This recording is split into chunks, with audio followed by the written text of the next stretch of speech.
L'an dernier, le CPE du Carrefour a dû réduire ses dépenses d'environ 100 000 $. On a déjà coupé des heures dans le personnel de soutien.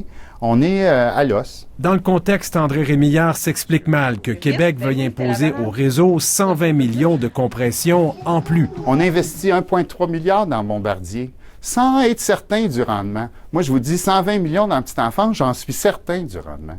Dans le CPE, la mauvaise humeur est généralisée. On est face à un cul-de-sac.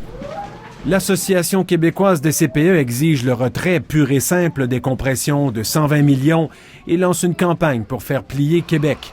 Lettres aux députés, manifestations, une série de moyens de pression qui pourraient culminer par la fermeture de CPE. Toutes les modulations d'interruption de service que vous pouvez imaginer sont possibles et sont sur la planche à dessin, que ce soit des interruptions ponctuelles en termes d'heures, ponctuelles en termes de région ou encore, ultimement, une fermeture qui serait nationale. Du gras, il y en avait, il y en a plus. Là. Ce CPE de Québec fusionne avec un voisin pour réduire ses dépenses.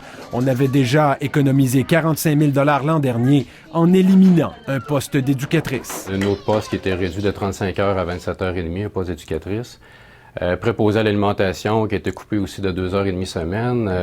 L'adjointe à l'administration a été coupé d'une journée complète. Lui aussi pense que de nouvelles compressions de 120 millions auront un impact sur les services. Et là, quand les parents vont faire leur rapport d'impôt cette année, ils vont avoir tout un choc. Avec la déduction fédérale, une famille avec un revenu de 85 000 $ voit sa facture augmenter de 140 $ par année.